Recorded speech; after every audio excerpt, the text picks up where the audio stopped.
Olá, notáveis! Sejam muito bem-vindos a mais um Notável Cast. Fui chamado a atenção aqui no início do nosso podcast anterior aqui, porque eu não falei Notável Cast, falei Notável Podcast, mas sejam muito bem-vindos. Hoje eu estou com a Bruna Massarotto, que é uma professora da nossa pós-graduação em treinamento funcional. Seja bem-vinda, Bruna, mais uma vez. E a Bruna, ela é doutora em ciências da reabilitação, porque a graduação dela é em fisioterapia.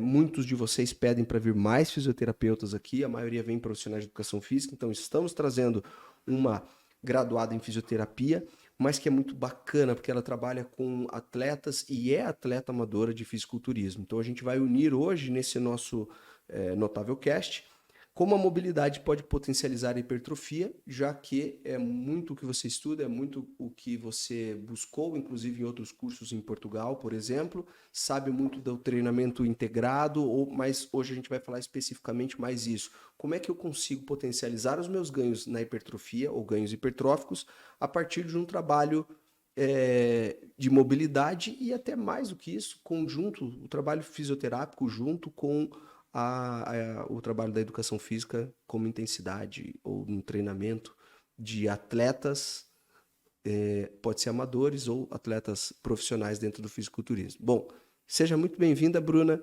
e a minha primeira pergunta para você é exatamente essa.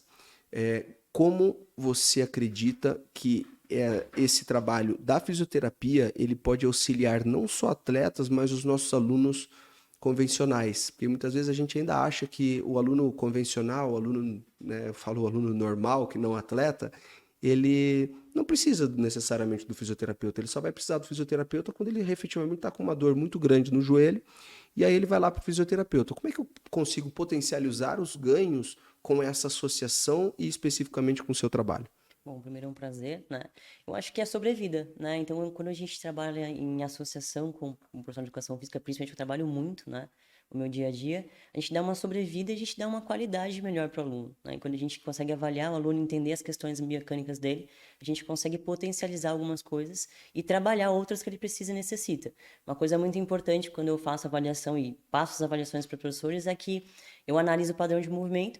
Fala assim, ó, agora neste momento, esses aqui não são ideais. Vamos ganhar um pouco de mobilidade, um pouco de estabilidade, e a gente depois trabalha nos exercícios, às vezes, multiarticulares, né? Porque hoje em dia as pessoas, elas não se movimentam tanto, né? Então, quando o professor chega, o aluno tá todo meio cagado. A gente dá uma análise, faz essa avaliação e já passa a prescrição pro professor, que é uma coisa que funciona muito, e funciona muito legal. Trabalhar em comum acordo com o professor hoje em dia, no meu dia a dia, é muito legal. Eu aprendo, né? E eu acabo trazendo um pouco mais de qualidade pro trabalho dele. Que E ele legal. vai menos se machucar menos. Os professores que você trabalha, os profissionais de educação física que você trabalha, são os mesmos? Ou porque assim, eu preciso entender um pouco da avaliação que você fez para eu continuar o trabalho, ou para a gente fazer o trabalho em conjunto. Você consegue fazer a sua avaliação e mostrar para qualquer profissional, ou são profissionais específicos que compreendem o seu trabalho, que trabalham já junto com você para dar continuidade nesse trabalho? Na verdade, eu sento com eles, né? E a gente avalia o paciente, né? No caso, o cliente deles, e a gente conversa sobre o assunto, né? Conversa sobre o próprio cliente. Então, eu passo toda a ergonomia, a parte de ergonomia dele, biomecânica, né? O que ele precisa ou não fazer. Às vezes vem alguns alunos que não estão com dor, mas estão com alguma alteração de padrão mesmo, ou até de postura, que vai acontecendo ao longo do tempo. Então, a gente senta, conversa e eu explico. Logicamente, tem alguns professores que não são na mesma linha, né? De olhar e usar a biomecânica como uma forma de intervenção. Mas isso é super fácil de ser discutido ali, né? Então eu converso com eles, faço call, então a gente discute mesmo sobre o aluno e eu faço um acompanhamento até ele conseguir andar sozinho ou o que a gente estava tentando fazer com o aluno se resolveu. E aí ele segue sozinho. Então, o seu trabalho é pontual, normalmente ele é esporádico, que eu quero dizer, ele tem um começo, meio e fim, Sim, ou não? Você sempre tem, vai... mas eu posso fazer acompanhamento, que aí eu trabalho com a terapia manual também. Então eu faço lá a parte biomecânica, né? E aí o que acontece é, eu sempre vou mandando técnicas, né, o layout de movimentos para ele fazer com o aluno, ele acaba aprendendo. Então ele mesmo vai reproduzir isso depois com outros alunos que têm a mesma necessidade. Agora a terapia manual é um acompanhamento mais para performance, né, também. O aluno que treina 4, 5 vezes na semana, ele é um aluno que tem uma sobrecarga articular e muscular muito grande, né, dependendo da intensidade que ele treina. Então a terapia manual ela vem de encontro com isso. Então normalmente eu tenho um trabalho integrado também nessa parte. Depois que a gente reorganizou a parte articular, a gente trabalha com essa parte terapêutica. Então eu acabo ficando com o aluno junto com o personal, né? Então por um tempo. E eu passo os feedbacks também, né? Porque quando o cliente deles vem para a sessão de terapia, no caso, eu encontro algumas coisas que estão fora do comum, assim, muita tensão, ou às vezes sobrecarga muscular, e eu acabo passando para o personal, falo, olha, acho que a demanda está muito grande para esse grupo. Então aí a gente acaba reestruturando isso e trazendo uma qualidade melhor para o aluno, né? Porque senão o Quais aluno se tipos de machuca. terapia manual? Quando você fala, a gente faz a terapia manual, Eu quais faço tipos? terapia tradicional, manual mesmo. Eu não trabalho com outros artifícios, tipo ventosa, essas coisas eu não trabalho, até por questão científica mesmo, né? Não tem nada viável para trabalhar. Então eu trabalho com a mão, né? Então eu trabalho ponto gatilho, trabalho com cadeia, trabalho com meridianos, um pouco baseado na acupuntura mais antiga, mas eu não trabalho com acupuntura, eu só uso o layout clínico para poder encontrar algumas alterações e a gente trabalha nesse sentido com a parte de manipulação. Que aí vem Mulligan e outras coisas, né? Que tem dentro da prática de terapia. Hooligan. E isso é uma vez na semana? Qual a média de Se ele é um atendimento? atleta, né, um atleta amador, no caso, a gente trabalha uma vez por semana. Se é uma pessoa que treina convencionalmente 5, 6 vezes por semana, mas a intensidade de treino dela não é tão alta, a cada 15 dias. E tem aqueles alunos que treinam 2 vezes por semana, né, que é uma frequência um pouco menor, e aí uma vez por mês tá ok. Né, é bem tranquilo.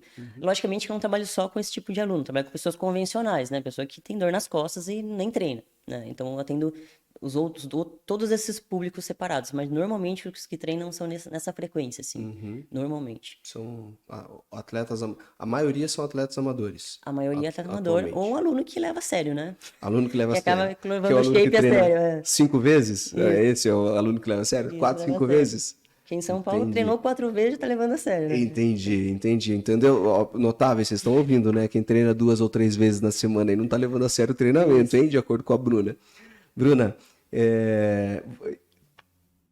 pensando nesse tema que nós estamos falando aqui hoje sobre a mobilidade, é, a pergunta também faz referência exatamente sobre ao tema de hoje, né? Como que a mobilidade pode potencializar a hipertrofia, sendo que a mobilidade ela não é um trabalho exatamente hipertrófico, né? É um trabalho, digamos, secundário, acessório. Como você enxerga isso como uma questão realmente, né? Uma ferramenta que vai te ajudar a hipertrofia? Assim, uma ponte, né? Qual que é a ponte de ligação entre mobilidade e hipertrofia? Bom, a primeira coisa muito simples é a amplitude, né? Então, a gente melhora a amplitude, a gente consegue ampliar aí até a ativação melhor muscular durante o padrão de movimento. Então, a gente tem alguns estudos que já corroboram com isso, né? Com amplitude maior, você tem uma ativação maior, né? Isso não, consequentemente, vai causar uma hipertrofia maior, porque tem outros fatores que vão causar, o treino, enfim. Mas a amplitude vai trazer, sim, uma constância melhor para a parte muscular. Então, o que eu vejo muito em lesões, principalmente na minha área, é o movimento alterado ou algumas disfunções por falta de mobilidade mesmo. E o aluno muitas vezes não sabe corroborar a mobilidade com estabilidade, ou ele só é móvel e não é estável. Então, o que mais ajuda a mobilidade nesse sentido é isso. É te dar uma liberdade maior de movimento, né? Isso vai te ajudar com a ativação, vai te ajudar com estabilidade e também vai te ajudar com a coerência motora, né? Vai te dar uma variabilidade melhor. Então, tudo isso potencializa, lógico, o seu treinamento. Que imagina, chega um personal aqui, a maioria é personal, eu quero colocar agachamento para o meu aluno na prescrição. Mas ele não tem uma boa mobilidade de tornozelo, não tem uma mobilidade lombopélvica boa, e aí ele não consegue introduzir um exercício que para ele é um exercício interessante, né, dentro da prescrição. E aí ele tem que ficar fazendo artifícios para colocar um exercício, às vezes, multiarticular. Então, tudo isso corrobora para facilitar a vida do personal, né? Eu acho que entender que o padrão de movimento vem primeiro fica mais fácil. Então, essa parte é que eu consigo ajudar eles nesse sentido, né? Trabalhar em conjunto, no E caso. quais são os padrões de movimento, os básicos, assim, que você utiliza? Quando você fala também análise de padrão de movimento, quais são as análises que você faz? dentro da sua avaliação? Quando a gente pensa num contexto funcional, né? Aí eu vou trazer o conceito de quem é mais literal, do Gray Cook, essas pessoas que trabalhavam com isso. Puxar, empurrar e agachar, né? Que é perna, no caso. E dentro disso tem as variações de padrão de movimento. E fora isso, a gente vai estudar todas as articulações como elas se movimentam, né? Então, o ombro faz circundução, ok. Então eu tenho que analisar todos esses padrões e o que acontece nesses padrões de movimento dentro do movimento, no caso da musculação. Vou fazer, sei lá, um pulei frente. Aonde o meu úmero tem que ficar na posição, como eu tenho que fazer esse movimento e o que pode me atrapalhar nele, né? Então, acontece muito bodybuilder ir lá, porque assim, no bodybuilder, os grupos musculares que são mais difíceis de treinar é costas e perna, né, no caso, que são dentro de um quesito do bodybuilder é bem questionado e quando você vai ser avaliado é a primeira coisa que a pessoa vai olhar. Então, tem muita gente que tem restrição facial de dorsal. E aí não consegue fazer movimento de ombro, porque limita, né, a angulação do ombro. Então, às vezes, esses padrões é o que eu vou analisar. Vou analisar tecido, como está a face, a parte muscular, se tem algum encurtamento que está atrapalhando. Então, tudo isso é dentro de uma avaliação clínica, né? Eu faço a avaliação de padrão deles também. Então, normalmente, quando eu não consigo ir até a academia para avaliar, né, o paciente, eles me mandam um vídeo. Eu dou uma analisada. Logicamente que às vezes o vídeo não é muito bom, mas dá para analisar, dá para ver o conceito do padrão. E o que mais responde se o padrão está errado é a hipertrofia. Então você olha a hipertrofia e fala, nossa, está alterado, né? Não tá muito simétrico, está bem alterado o padrão. Então alguma coisa está acontecendo ali. Então normalmente eu marco um presencial, eu tenho um consultório em São Paulo, ou eu vou até a academia e faço lá uma avaliação junto com o personal, ou às vezes eu faço separado com ele e passo para ele depois. Então, as minhas avaliações são avaliações funcionais clínicas, então, uso um pouco do FMS, uso um pouco da literatura convencional e faço meio que, para mim, um diagnóstico do que eu vou precisar. Então, eu não fico usando teste desnecessário. Eu faço o teste para eu encontrar o que eu quero. Eu não fico, esse aqui é bom, esse aqui é ruim. Não, é o que eu quero e o que responde o que eu vou pesquisar ali, no caso, com um aluno. Então, eu sou bem mais direta, assim, não gosto de ficar muito Eu usando gosto muita também, coisa. quando os alunos me perguntam sobre que tipo de avaliação são as avaliações que eu prefiro ou que eu realmente acredito, eu falo assim, olha, são as avaliações que você consegue avaliar e colocar na prática. Claro que quando a gente fala de padrão de movimento ou de algum tipo de restrição de movimento, a gente está pensando nisso. Eu avalio para colocar na prática. Quando a gente avalia para fazer um antes e depois, também é uma possibilidade, né? Eu faço uma dobra e vou fazer hoje, vou fazer uma dobra daqui 3 meses para avaliar também se teve resultado de redução de gordura, por exemplo, também é uma possibilidade. Mas quando nós estamos avaliando, então, seja um padrão de movimento, ou seja, estaticamente um corpo, que é uma das avaliações menos eficientes no meu ponto de vista, porque um joelho, né, um membro inferior valgo fisiológico, geno-valgo, ele pode não responder dessa mesma maneira ou pode piorar aquela situação durante um movimento de agachamento. Sim. Então, ou seja, o que você quer avaliar? Essa pessoa parada ou ela durante um movimento? Porque durante a academia, pelo menos para nós personal trainers, nós vamos estar ali orientando um agachamento, eu quero que ela melhore o padrão do movimento, eu quero que ela melhore o agachamento. Então, avaliar estaticamente quanto isso vai me interferir numa avaliação de movimento na sequência. Se tiver físio na sua força, vão me matar. Mas assim, eu não uso avaliação postural. Porque, para mim, é o que você disse. Para mim, estático, eu posso até criar um padrão estático para mim, se eu quiser. Então, eu não curto muito. Eu gosto de movimento. Então, além durante do o que movimento... ainda, se eu tô com uma dor, por exemplo, sei lá, eu tô com uma contratura do meu trapézio aqui, pelo treinamento de ontem peguei muito pesado. Pronto, já posso estar alterando o meu padrão estático. Vai estar hiperativo o trapézio, vai estar um maior que o outro, vai acontecer muita coisa ali. Então, eu sempre falo, assim, quando eu vou dar alguma formação, eu não tenho nada online, até por conta disso, eu sou muito metódica em avaliar e explicar. E eu falo assim, a avaliação ela é dinâmica, a gente não está parado, a gente não está deitado dormindo, a gente está se movimentando. Então a melhor avaliação é você ver o teu aluno se movimentando, né? Então, mas o pé dele é torto, tá, mas o que isso interfere no padrão e na eficácia que ele está fazendo do movimento? Nem tudo é o que a gente tem que ir ali e falar, tem que melhorar esse pé. Não, o pé dele se coordenou daquele jeito, daquela forma. Então eu sempre vejo, a gente tem que corrigir. Não, a gente não tem que corrigir nada. A gente tem que manter esse padrão e dar sustentabilidade para ele. Então, eu sou muito meio fora, assim, do pessoal da Físio vai de avaliação, porque eu acho que por causa da parte esportiva, a gente tem muita variação e muita adaptação ao longo do tempo. Estática. Então Simetrógrafo. né? Não, Não misericórdia. dá. Não, sei lá, acho que eu acho que usei 2 vezes na vida, assim. Nada contra, é uma avaliação que pode ser utilizada, e muita gente utiliza, o pessoal da escoliose usa muito, Uhum, mas eu, no meu contexto clínico, eu já abdiquei. Até uhum, testes mais antigos, né, principalmente ortopédicos, que hoje pra mim, não sei se serve pra muita coisa, alguns, porque se eu sei que tá com a lesão, por que que eu vou fazer um teste se tá com a uhum, lesão? Então, uhum. pra mim não faz muito sentido. É, eu Pra mim, concordo. eu quero ver o padrão funcional, porque pra Uhum, mim, falta de função sim é um problema, né? uhum, Então, eu vou mais na parte funcional ali. Eu não uhum. gosto muito de coisas Falando tradicionais. em avaliação funcional, eu já comprei um programa de uns americanos do @Movil, sabe o Movil? Ah, sim, já ouvi falar. Nunca E entrei pra ver, mas já ouvi falar. isso, eles fazem, né, eles fazem orientação com um pouco de brincadeira, né, a respeito daquilo, desenham músculos no corpo e fica um negócio engraçado e tal, mas eles vendem para o público final.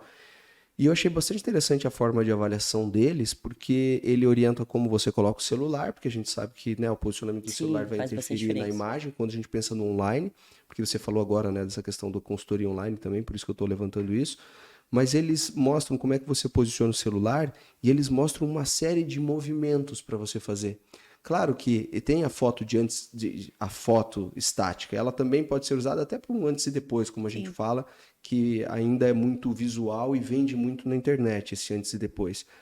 Mas quando a gente pensa em movimento, e aí eles pedem vários movimentos. Sei lá, inclinar o tronco em direção da ponta do pé para um lado, em relação à ponta para o outro, de costas, fazer uma movimentação em flexão, Uhum. extensão, em Eles analisam rotações. cadeias, provavelmente, né? Exatamente.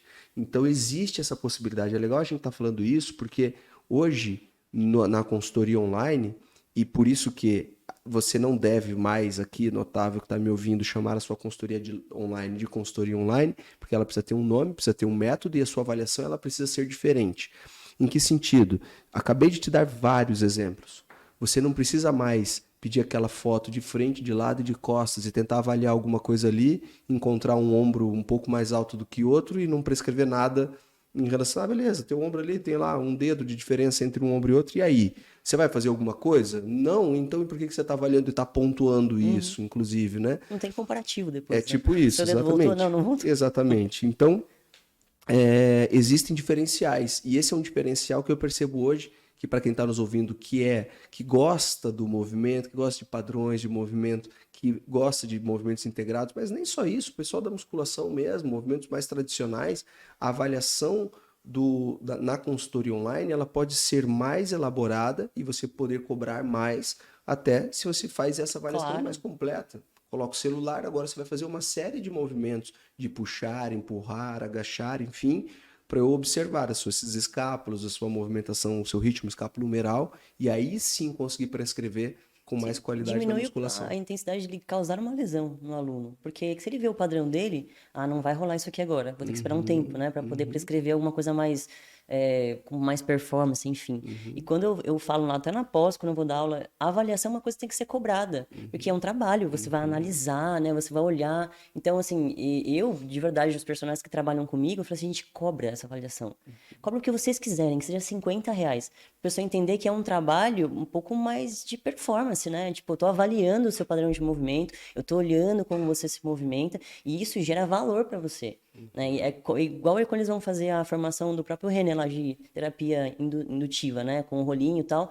Meu, cobre mais por isso, porque você criou uma expertise a mais, né? Agora você faz um pouquinho de terapia ali, autoassistida. uhum, Então, isso vai gerar valor para você. uhum, E eles têm que entender que isso faz muita diferença pro aluno que tá fechando com eles, no caso. uhum, E até pegar feedback de movimento. Tem muito personal que trabalha comigo que depois eu me acostumei com isso, eles pegam o feedback de movimento do próprio aluno. Ó, o dia que você for fazer remada, grava pra eu ver, desse ângulo. Porque ele sabe se tá gerando padrão ou não. Porque depois o aluno vai chegar pra ele e falar assim: então, não tô hipertrofiando onde eu achei que hipertrofiaria, né? Tipo, não tô ganhando, não tô tendo resultado onde eu achei que teria. Lógico, tem outras questões envolvidas, alimentação, enfim. Mas eu acho que o padrão é o mínimo, assim, pra gente não machucar. Porque se machucar, eles vão vir pro físio. uhum, Eu, de verdade, eu não fico muito tempo com o aluno, eu mando de volta, né? A gente trabalha em conjunto, mas tem físico que vai segurar aquele aluno por um tempo, né? uhum, E aí o personal fica sem o uhum, personal, né? uhum, E aí isso acaba não gerando valor. Então, eu acho que ele se precipitar e criar ali uma avaliação, para ele, não precisa ser uma avaliação que tem na literatura. Ah, eu vou fazer um agachamento, afundo, uma prancha e, sei lá, um Y balance estético super simples, para ver estabilidade geral. Pronto, acabou. Ele sabe se ele é estável, ele sabe se ele é móvel, ele sabe se ele consegue fazer bases alternadas, já resolve um monte de problema dentro da prescrição dele, né? Então, isso facilita muito no dia a dia. Legal. Muito legal. A gente pensar em avaliações diferentes para o personal fazer diferente, né? Como já diria Einstein, a insanidade, fazer as mesmas coisas e esperar resultados diferentes. E esse diferente, ele não precisa ser extremamente elaborado, como a gente está falando agora, né? É uma avaliação, é você pedir Simples. com um celular posicionado numa posição, você pedir uma série de movimentos, ao invés de você pedir 3 fotos, uma de frente, uma de lado e uma de costas. Você pedir alguns movimentos. Aproveita com o seu celular de costas e faça um agachamento para ver o seu posicionamento da sua pelve, como se comporta o seu tronco de lado, para ver também se há uma restrição de mobilidade de tornozelo, Sim, né? se Para eu tem poder uma prescrever. antiflexão, uma antextensão ruim, entendeu? Durante o padrão, Perfeito. porque isso vai alterar durante... Ah, vou querer colocar carga, não vou conseguir, entendeu? Então, eu acho que ele se prevenir facilita, e melhora o trabalho dele, né? Facilita pra ele, vai, eu posso usar isso, isso, isso, que não vai ter problema. Diferente de ele falar assim, ó, você vai fazer agachamento, aí a pessoa, olha, eu não consigo fazer. Aí dá um trabalho, você vai lá, faz uma reposição do exercício, é muito trabalho, né? E quem trabalha com consultoria, no caso, né, os personagens, é um volume alto de pessoas, né? Então, se ele não fizer isso antes, putz, depois vira uma bola de neve. E às vezes as pessoas começam a não levar em consideração a boa consultoria, quer dizer, ele é um bom profissional, mas ele não se organiza muito bem para fazer isso, que é uma parte importante, igual a anamnese. Amanhã na aula eu falo sobre anamnese. Isso é muito importante, porque o resultado dele depende disso. Imagina, você pegar um aluno que trabalha à noite.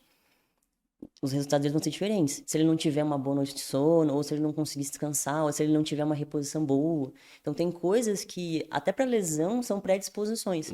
Que às vezes não é nada de errado com o padrão de movimento. É a fisiologia mesmo que está alterada. Então, isso também eu falo com eles quando eu vou fazer ali a avaliação. Porque eu pergunto isso para o aluno e eu passo para eles. Né? Olha, o seu aluno aqui ele bebe toda semana, todos os dias. Ele não dorme, entendeu? Ele fuma.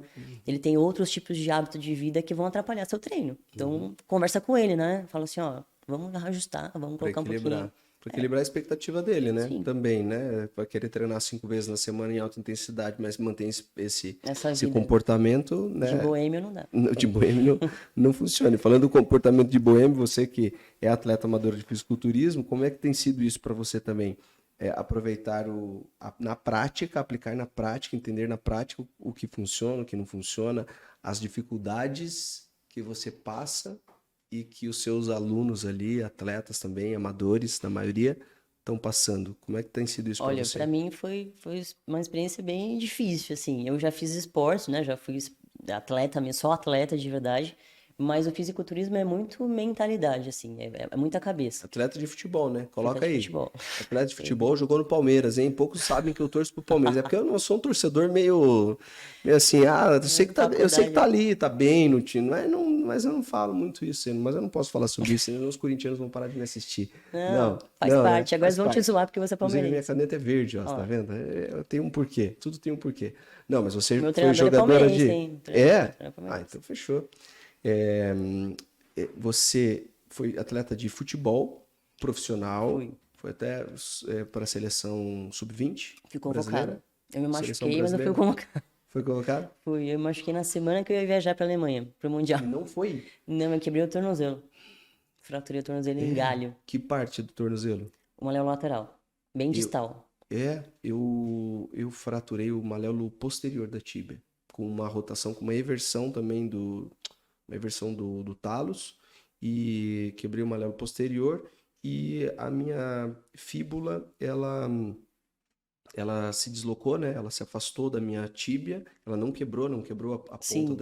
da fíbula, ela se deslocou fazendo lesão de sindesmose. Nossa. E foi um negócio meio Mas punk. tava em cima de alguma coisa, caiu. Andando de skate. Ah, Andando de skate. Olha lá os Pulando de skates, avião. lá tem 2 ali, ó. São Ah, meus, eu entendi. vou pra casa com eles. E aí, foi isso. Mas enfim, então, puxa vida, então você acabou não indo pro Mundial na Não, não Alemanha, fui. Fui sub-20, convocada, mas não fui. Foi bom, futebol. foi ruim, mas Aham. acho que tudo tem um propósito, Tem um né? propósito, Tem um né? propósito.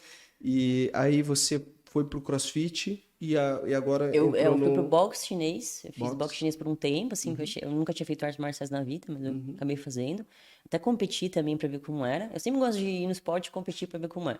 Aí o CrossFit eu fiz quase 3 anos também, e também competi, e aí entrou a pandemia, né? Aí depois da pandemia que eu comecei a fazer musculação. Aí esse meu treinador, que é palmeirense, me convenceu vamos competir, já tá aqui mesmo, vamos competir. Aí Em eu qual entrei, categoria? eu sou figure em uma federação e umas physique em outra. Porque as federações, elas têm predisposição de corpos, né? Então, para uma tem que ser um pouco mais definido, para outra tem que ser mais de volume. Então, cada federação aí tem uma linha com cada categoria, né? Mas hoje em dia eu sou figure, eu sou uma pessoa mais seca, né? Não gosto de tanto. Não é que eu não gosto, né? A minha categoria não pede tanto volume, mais definição mesmo. Mais definição. E, inclusive, tem algumas fotos suas aqui, inclusive, né, no Tem. seu Instagram. Já passa o Instagram, eu sempre peço no final, vou pedir agora. Qual que é o teu Instagram aí para É o pessoal te Bruna seguir? underline Massaroto. Bruno Underline Essa Massaroto, com dois doida aí. S's. 2 S. Massaroto, sim, e não dois T's. Não. E essa tua experiência, como é que foi para você também, então, essa experiência dentro do fisiculturismo? Olha, me deu muita bagagem para agora eu entender de verdade o que os meninos passam, né? As meninas também. E também a questão lesiva, né? Porque eu treinei em alto rendimento por bastante tempo. Então eu tinha que dormir, eu tinha que comer, eu tinha que fazer as coisas o máximo possível com essa vida que eu tenho. Então foi o que deu para fazer com a vida que eu tenho hoje, de dar aula, de, né, trabalhar. Eu trabalho numa empresa multinacional, então tem coisas que eu tive que abdicar, né? Horário, acordar muito cedo às vezes. Então, para um bodybuilder que só faz isso, é maravilhoso, né? Ele vai dormir, acordar e só vai fazer isso. Mas quando a gente coloca isso num contexto de trabalho, né? Porque eu trabalho quase 10 horas por dia. Então ficou um pouco difícil, assim, em alguns momentos. Mas para mim foi mais a vivência mesmo de entender isso. E também entender um pouco mais de hipertrofia. Eu nunca estudei tão a fundo a hipertrofia, mas o Leandro, que é meu treinador, ele tem bastante. Estudou muito essa área também, é um cara que tem especialidades, né? E eu comecei a entender até as prescrições de treino, né? Eu tinha feito vários cursos de musculação, porque eu gosto mesmo, até para atender os pacientes, mas quando você vivencia as técnicas, né? Fica uma coisa muito mais assim, caramba, isso aqui é legal, entendeu? Essa prática é legal, isso aqui, essa intervenção eu já não achei muito legal. Então, coisas que eu fui aprendendo com o meu corpo, eu consegui depois entender quando um paciente vem ou quando um atleta vem. Então, isso para mim me deu muita vivência e é uma coisa que eu gosto muito. Por mais que eu seja acadêmica, eu gosto muito mais de prática, né? Então, para mim, eu uso, lógico, a literatura para muita coisa, mas a prática para mim é muito mais interessante e importante, a vivenciar o que está acontecendo. Então, assim, para mim foi ímpar, assim, a E experiência aí você aplicou bastante isso que a gente está falando hoje, essa mobilidade no meu dia a dia. no seu dia a dia. No meu dia a dia. Mobilidade que a gente tem falado, Tive zero mobilidade lesão. não só para zero lesões durante esse período bem intenso de Foi um ano e treinamento, meio. bem intenso de treinamento, porque é um período realmente, né? De muita intensidade, volume também, a gente sabe disso, né? A literatura tem mostrado para a gente algumas quantidades de volume semanal de treinamento. Alguns falam sobre 45 séries, né? Passei por isso. De, Não é de muito, não é muito quadríceps. gostoso. Não é muito bom, né? Para fazer isso, mas grandes volumes. A gente sabe que um volume médio ali está entre 16, 20, mas a gente sabe que até 45 já foi estudado e realmente mostra um resultado positivo para a hipertrofia. Mas quando a gente está falando da mobilidade vinculada à hipertrofia, a gente não está falando só de mobilidade para hipertrofia, mas mobilidade para a função do dia a dia, para você subir um degrau um pouco mais alto, para você colocar uma meia no pé, que é uma reclamação frequente dos nossos clientes, ou sei lá, uma atividade esportiva, de repente, Sim. uma mobilidade geral, né? Mobilidade voltada à função e voltada de repente, a performance ou pensando em hipertrofia muscular. Você percebeu isso na tua prática, assim, com essa aplicação prática daquilo que você aplica e agora então você vivenciou, você percebeu isso e o teu resultado foi zero lesões, como você falou. Não tive nenhuma lesão em um ano e meio. Inclusive, os meus que tratam comigo também têm o índice bem baixo de lesão. Lesões mais graves, né? Lógico, tendinite, essas coisas são comuns para fisiculturista, assim, vai chegar uma hora que a gente não tem, vai acontecer, o volume tá tão alto que o tendão ele acaba pedindo arrego em algum momento. Mas a gente consegue retardar isso, né? Quais os Tem tendinites mais comuns aí? Vamos aproveitar isso. cotovelo, Cotovelo? cotovelo subespinhal, todo mundo tem. Aham. Isso quando não rompe, né? Porque às Super, vezes rompe. exatamente. Infraespinhal também, porque querendo ou não, eles treinam costas, peito e ombro, né? Então, o que ajudou muito, assim, pra mim foi estudar muita coisa sobre hipertrofia e programação, periodização mesmo. Então, eles faziam uma periodização, às vezes, de sobrecarregar muito o membro superior de uma vez, né? Ah, hoje é costas, amanhã é peito, depois descansa um dia ombro. Eu falei, isso são sacanagem, né? Não tem perna, não existe a perna. Não pode colocar a perna no meio desses dois e alterar o padrão, e, né? Então, isso, muito. O cotovelo, muito. A epicondilite, todos eles têm, assim. Todos têm. E ela é aquela que oscila, né? Fica um pouco, a gente trata, melhora, mas não melhora tanto. Mas aí, quando eles estão no pique, mesmo assim, no final do off, que é onde a carga está muito alta e o volume está muito alto, eles estão comendo que nem uns loucos, né? Tem a parte de ergogênico também. E aí é onde vem aquelas lesões mais graves de rompimento, né? Porque às vezes eles não modulam isso, ou a tendinite aparece. Aí começa a ter esses problemas. Com a terapia manual eu consigo diminuir também um pouco, porque eu tiro a tensão muscular, eu vou tirar um pouco de tensão da articulação, então isso ajuda um pouco, dá uma sobrevida. Mas chega uma hora que E não, quais não rola. movimentos, tem uma linha assim? Quais os movimentos, os piores movimentos para cotovelo, né? Ou dentre ali os exercícios de repente para Tudo que usa tríceps? barra reta, para Barra eles, reta, muito bom você falar isso. barra reta é. Gente, tão notáveis escutando a gente, barra reta, principalmente pegadas ainda em barras retas, pegadas muito fechadas, você desrespeita a sua cinemáticas, você Isso. desrespeita o seu cotovelo, né? Então você quer pegar um pouco mais fechado, você vai precisar fazer uma pronação e uma leve pronação, na verdade, né? E sustentar isso numa barra W, por Isso, exemplo, e o que eles muito fazem mais. muito, assim, eu não entendia isso, mas depois que eu comecei a avaliar eles mais, a barra reta, eles fazem uma força de tração para fazer pronação que eu acho incrível. Você vê eles fazendo, tipo, uma rosca, né? Você vê que, meu, quando nem trabalha, mas os flexores da mão ficam, tipo, muito grandes. Eu falei, gente, mas por que vocês Então, torcem a barra, né, ao aham. invés de fazer?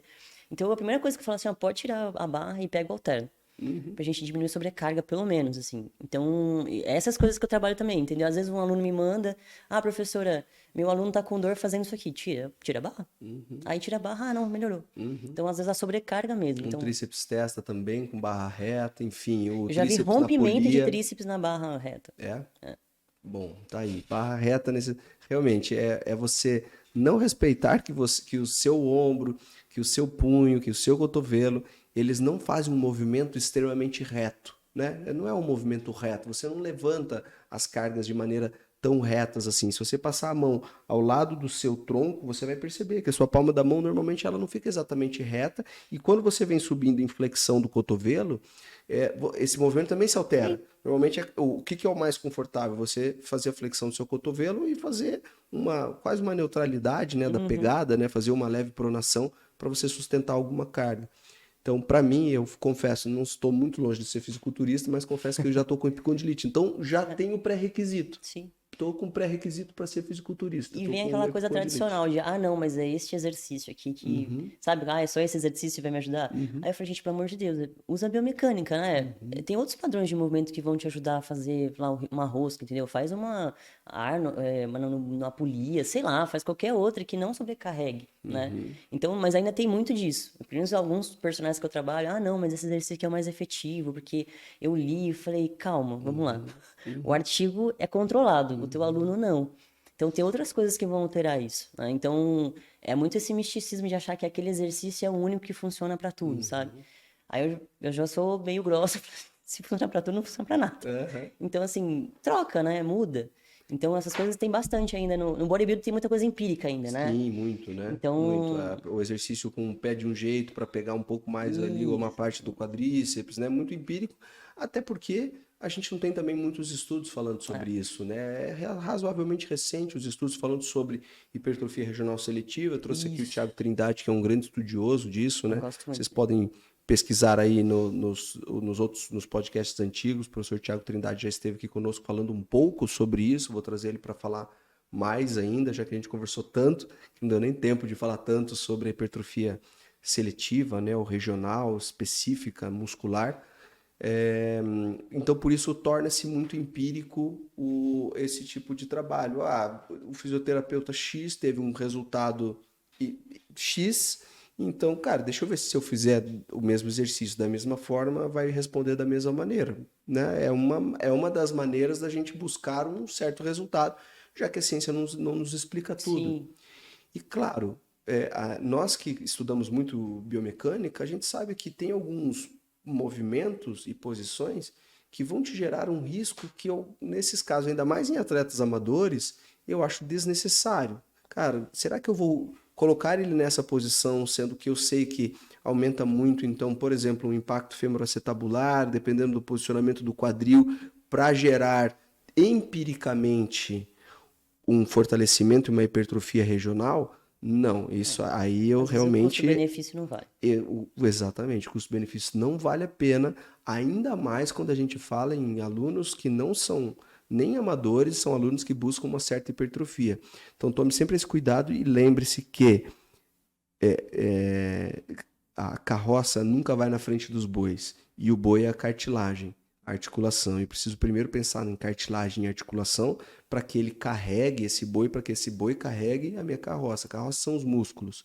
Eu preciso então de um boi sempre fortalecido. Esse boi é a cartilagem. Não coloque o músculo na frente. Não tente. Não, para eu buscar uma hipertrofia de uma porção X de um músculo que Perfeito. nem científico não é, eu vou botar em risco a minha cartilagem? Não faça É isso, igual personal. casa, é alicerce. A superfície articular é um alicerce. Se você não tem movimentação ampla, você vai criar restrição. Então, isso pode gerar uma lesão? Pode. Pode também não gerar? Pode. A gente tem vários tiozão na academia que faz o pulley aqui, né, no quadril. Ele se machucou nunca na vida. Se você pedir para ele fazer o pulley convencional, ele se machuca, né? Porque a articulação dele tá tão acostumada a fazer aquilo que ele se machuca. Assim, nunca é causa e efeito, né? Tudo. Mas, assim, predispor que a gente precisa da superfície boa, até porque cartilagem lá não se regenera, então é importante cuidar disso, porque a longo prazo, né, a gente vai precisar disso. A longo Tanto o prazo. aluno quanto o próprio personal. Quando exatamente, a longo prazo, né? No começo, lembre-se disso. Vai fazendo movimento, você faz o movimento, faz um, dois, três, faz uma semana, um mês, um ano, tá tudo bem, né? O problema é quando isso é repetido, só que quando a dor vem, isso significa já que a cartilagem já não está mais cumprindo o papel e, como você acabou de dizer, a cartilagem não se recupera. Então aí já Já deu criou-se um ruim. problema, já está instalado um problema. Pode ser que a dor melhore, né, os sintomas melhorem, mas Mas a cartilagem já já não foi. vai estar. Qualquer escorregado que você der e realmente cutucar aquela região vai gerar Vai um gerar um problema. incômodo, pelo menos um incômodo. Gera um incômodo. E falando em incômodo e falando em ombro, que você tinha falado agora há pouco, você falou do supra, né? Supraespinhoso, supraespinhal, músculo acima da espinha da escápula, por isso que é o supraespinhoso, e que passa, né? O tendão dele passa abaixo do acrômio. E esse é o músculo estourado que mais incomoda no ombro, né? Não, É. não tem como, né? Não Não, tem acho que como competir com todas as qualquer outro, né? ressonâncias, todos os testes, é sempre ele. Ele e o membro Sempre ele. espião, sempre eles. Ali. Porque a demanda é muito grande deles, né, para esse membro superior. E assim, querendo ou não, vai ser sempre aquele que vai roubar, assim, roubar no sentido de fazer uma carga maior, com uma angulação menor, o impacto vai aumentar. Porque se ele não criou toda a elasticidade do movimento, ele vai criar um movimento mais encurtado. Isso aumenta a pressão dele, ele vai bater mais na cavidade, né? Então eu já cansei de falar para eles, assim, vocês com 3 mil de texto vão lembrar depois de 10 anos que vocês fizeram isso. Então é muito convencional chegar, a maioria deles, quando chega com dor no ombro, eu falo, vai diminuir o volume. E uma coisa importante que eu uso muito no meu dia a dia, eu nunca vou limitar movimento para eles. Eu vou trocar. Né? Eu converso com o personal, ó, tá com o treinador, ó, a gente tira coisas acima da cabeça, mas a gente continua treinando o ombro uma angulação que ele consegue, né? Porque se tratando de bodybuilder, principalmente, ele precisa de ativação daquele grupo muscular, né? Então a gente sempre tenta achar uma forma mecânica de trabalhar aquele grupo, mas sem tanta agressividade com um tendão que já está lesionado.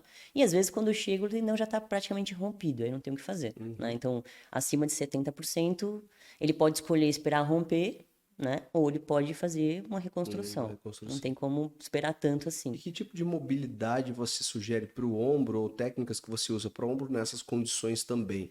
Lembrando que essa dor, lembre-se então, uma tendinite do supra vai me gerar restrições e, obviamente, me limita à hipertrofia muscular. Eu não consigo sobrecarregar Sim. essa região, principalmente em movimentos de abdução lateral.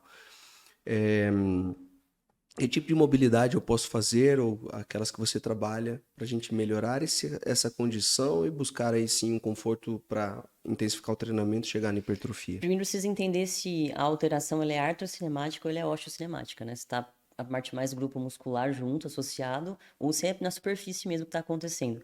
Normalmente é mais na superfície e um pouco da parte muscular. Então, o CARS é uma opção muito boa, né, de ali lubrificação da própria cartilagem. Algumas mobilidades dinâmicas, por que que eu gosto do CARS e gosto das dinâmicas também, por quê? Muita gente fala que não é mobilidade. É, porque a gente está mobilizando tecido. Né? Então, o tecido também pode estar restrito, até por questão da dor ou de outra alteração, de padrão de movimento mesmo. Então, mobilidades dinâmicas são importantes, mas trabalhar na angulação de proteção. Porque o que eu preciso da articulação é que ela gere líquido sinovial e que ela traga estruturas ali para repor aquela parte tendínea.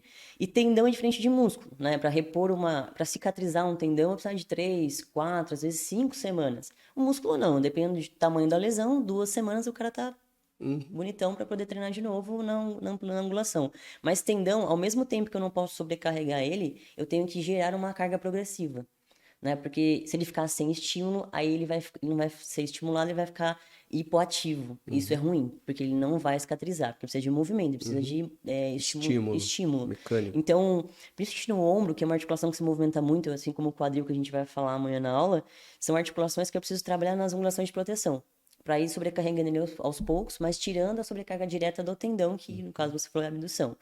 Então, o CARS é muito legal de usar, a mobilidade dinâmica é muito legal de usar. Fala sobre o CARS, porque para você é tão comum falar sobre CARS, mas a maioria dos profissionais que trabalham na musculação não sabem o que é o CARS. A professora Thaís Pacheco, que é especialista em mobilidade, já veio aqui, falou um pouco.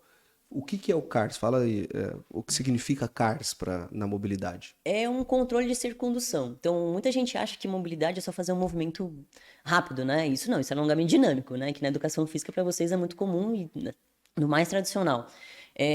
CARS ele é um controle, então ao mesmo tempo que a gente consegue ganhar mobilidade, a gente consegue ganhar estabilidade.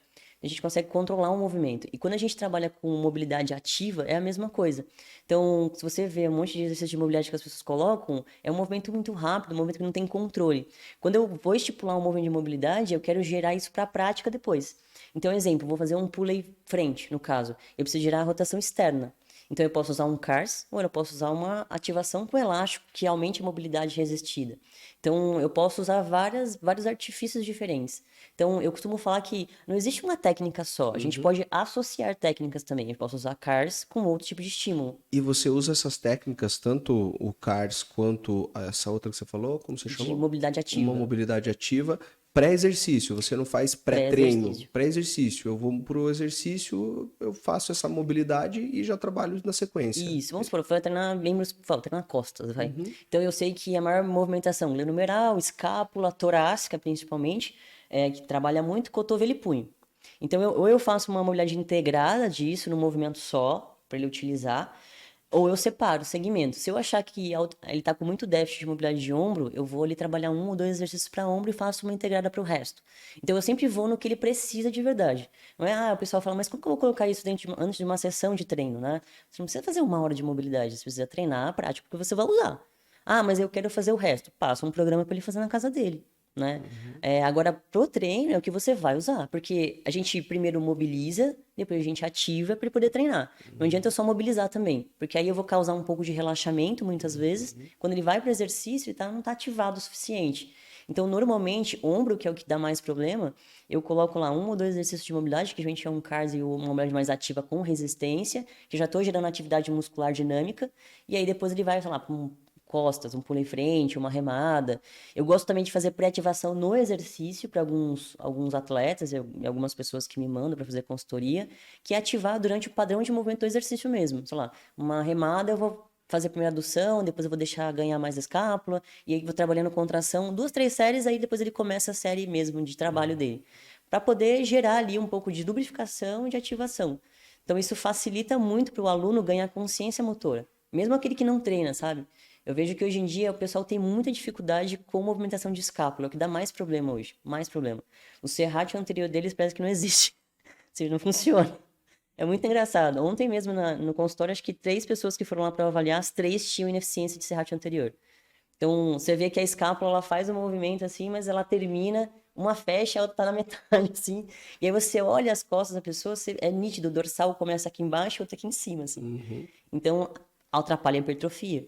E assim, esteticamente é feio pra pessoa, né? Pra pessoa que tá buscando hipertrofia, essa alteração é feio. Imagina pra um fisiculturista, né? Olhar um dorsal gigantesco de um lado e o outro meia boca, assim. Ele virou e fez um duplo bíceps e já era. Acabou o problema. Ali acabou a competição pra Acabou a ele. competição. Eu Pro gosto bodybuilder muito é. dessa sequência que você falou. Eu gosto muito de utilizar alguma técnica de automassagem, tentando buscar um Isso. relaxamento muscular. Na sequência, buscar uma técnica de mobilidade. Eu uso CARS também por influência de você, sua e de outras pessoas, né, dentro da mobilidade, buscar essa circundação controlada, isso sim, a mobilidade. E num terceiro passo, num terceiro momento, para eu controlar essa articulação ainda mais, utilizar alguma técnica de ativação. Uma delas que eu conheço, já estudei um pouco, é a Muscle Activation Techniques, né, Sim. MAT. Então, e aí você utiliza essa técnica para reforçar aquela amplitude. Imagina então que se eu fiz uma automassagem, né, o que vocês conhecem como liberação, na sequência trabalhei essa mobilidade, pensando em articulação, em cápsula articular, ganhei amplitude, mas o que eu preciso? Controlar essa amplitude que eu ganhei. Então eu vou nessa amplitude, Perfeito. trabalho essa ativação nessa amplitude principalmente, e aí trabalho o exercício na sequência. Para alunos que ainda têm algum tipo de desconforto no ombro, no quadril, que precisam gerar um estímulo melhor para glúteo, essa sequência ela é ótima. Que é sinergia, eles precisam trabalhar junto, né? Hoje em dia a gente pensa muito em coisa unilateral. Ah, não, isso aqui vai melhorar. Tipo, extensão de glúteo ajuda, ajuda. Só que se o quadril não estiver ativo, você roda ele. Aí você acabou com o teu exercício de extensão do cabo, assim.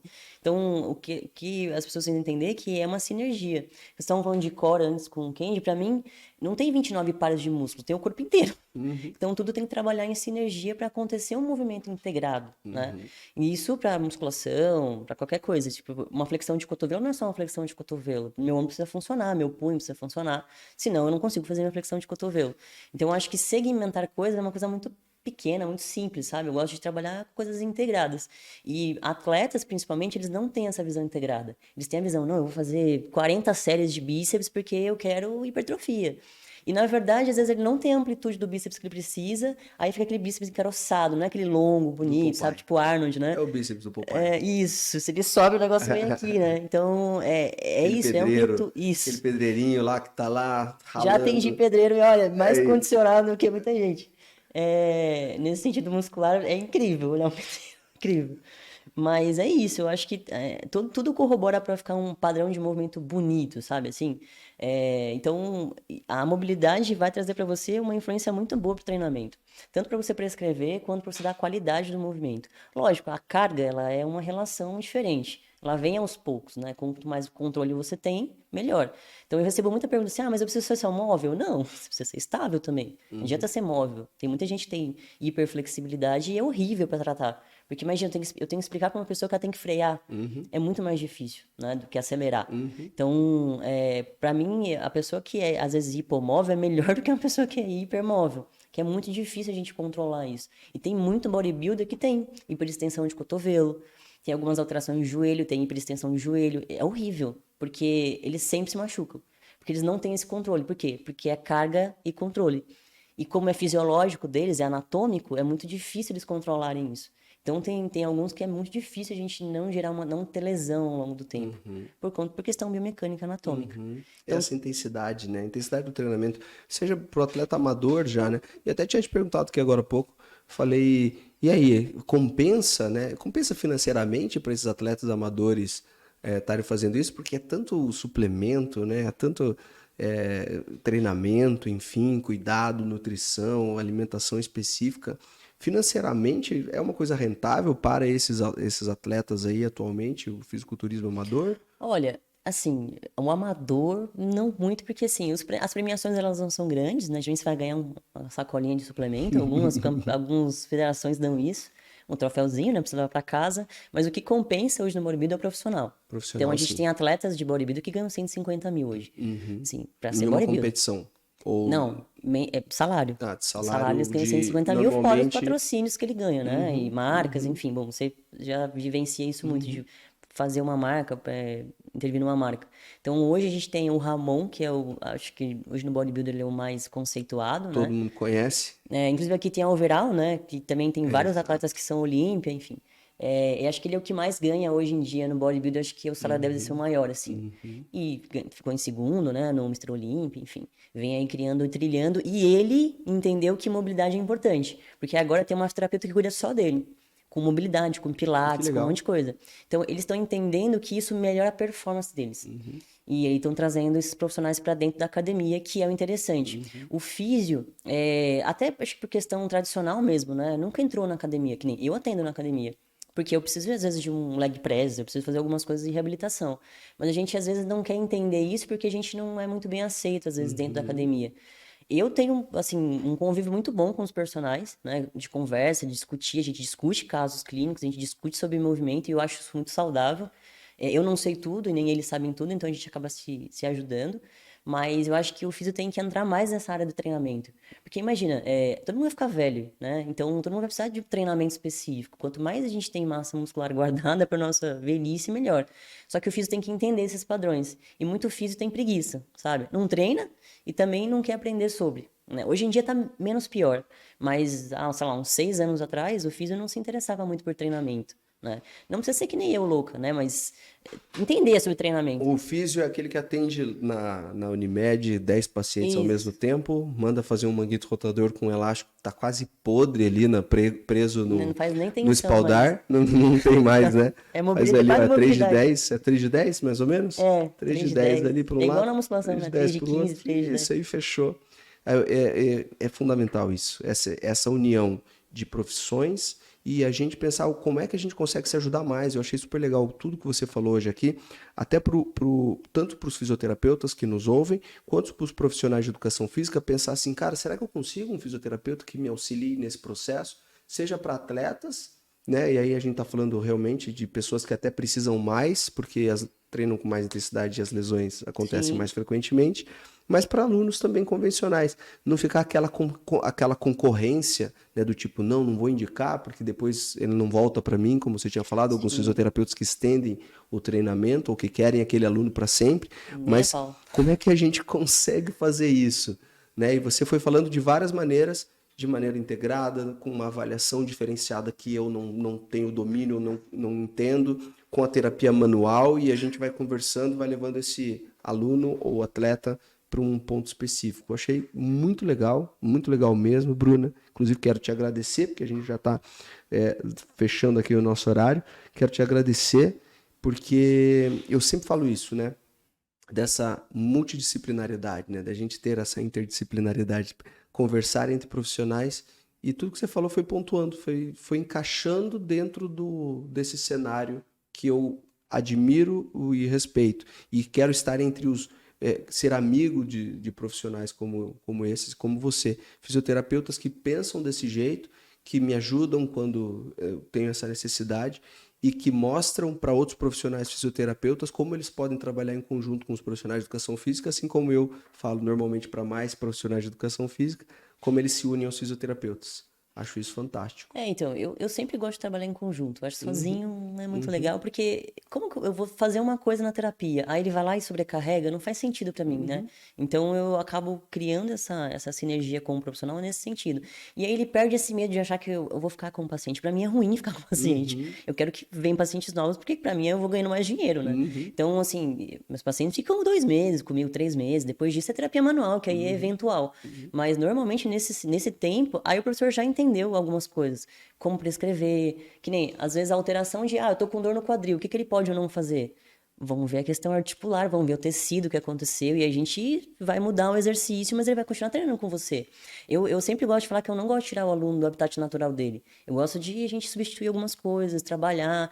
Às vezes ele nem vem tratar comigo, eu mando tudo pro personal, faz isso aqui, isso aqui, isso aqui, mando uma prescrição de físio e ele trabalha. O físio também vai Faz me só xingar por a isso, mas avaliação. assim, porque é movimento, sabe? A gente Uhum. trabalha com movimento e vocês trabalham com Nós também. movimento. Movimento cura movimento. É o movimento Então, a grande pra mim não escala. faz sentido, assim, eu Exatamente. falar, olha, isso aqui é da físio, isso aqui é da fisioterapia. Você usa um leg press, eu também, entendeu? Exatamente. Então, assim, lógico, se for uma questão pós-cirúrgico, aí não, né? Você não vai Uhum. trabalhar com pós-cirúrgico. Fisioterapeuta. Uhum. Mas eu trabalho com pós-cirúrgico junto com o professor, Uhum. porque eu preciso que ele faça força. Uhum. Então, eu não consigo trabalhar tudo na físio de uma vez. Não adianta eu querer fazer tudo, entendeu? Então, eu segmento o trabalho. que facilita para o aluno e facilita para o professor. Ele não perde o personal dele e eu tenho um aluno, né, um paciente no caso.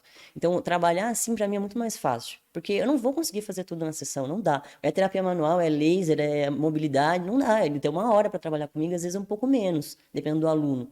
E o resto o professor vai fazer. E é que nem, laser nem o quadril. Tá, mas você tem o membro superior, vai treinar com o professor membro superior. Não precisa ficar na físio fazendo só quadril e... Não, faz tudo, né? Então, eu não gosto de tirar o aluno e nem o paciente da questão do que ele faz no dia a dia, porque é a atividade dele. Eu não posso tirar ele da atividade dele. Eu vou deixar ele triste, enfim. Então, eu gosto de deixar ele continuar... Igual crossfit, eu tenho muito paciente de crossfit. Não vou poder fazer? Vai. Ó, você vai tirar isso aqui, isso aqui, isso aqui e continua fazendo, tá? Mas vamos só tirar um pouco da sobrecarga, um volume menor e vamos trabalhando. Geralmente, tirar um pouquinho do volume já resolve um monte de problema. Às vezes eu nem coloco a mão no paciente, eu só diminuo o volume. Aí ele melhora, beleza. Reduz um pouco a inflamação, já tira, né? Já, dá um exercício de mobilidade para ele e dá tudo certo. Muito legal. Olha, você falou tantas vezes ali da sua terapia manual que eu tô pensando aqui, ou eu mudo para São Paulo, ou você vai passar um tempo aqui pra gente ver. Aproveita todo final de semana, vou fazer uma sessão. Pronto, já tô pensando em, né? Próxima vez faz um podcast eu fazendo terapia manual. Já tenho a dor no ombro, já tenho a dor no cotovelo como os fisiculturistas, agora só falta eu arranjar uma competição e contratar você para fazer a terapia manual. Pinta e você fechado. Pronto. Pessoal, muito obrigado. Obrigado, Bruna. Bruna, Obrigado. Fala mais uma vez o seu Instagram para quem está nos ouvindo. É Bruna_Massaroto, só isso. Massaroto com 2 S's. 2 S's. E comecem aí a seguir a Bruna, vejam o trabalho dela. É muito legal. Está com mais de 20 mil seguidores aqui, muito bom. Pessoal, obrigado notáveis por estarem nos assistindo a mais um Notável Cast. E nos vemos no próximo episódio com mais grandes professores profissionais aqui, do movimento principalmente, nos trazendo informações tanto práticas quanto científicas. Valeu!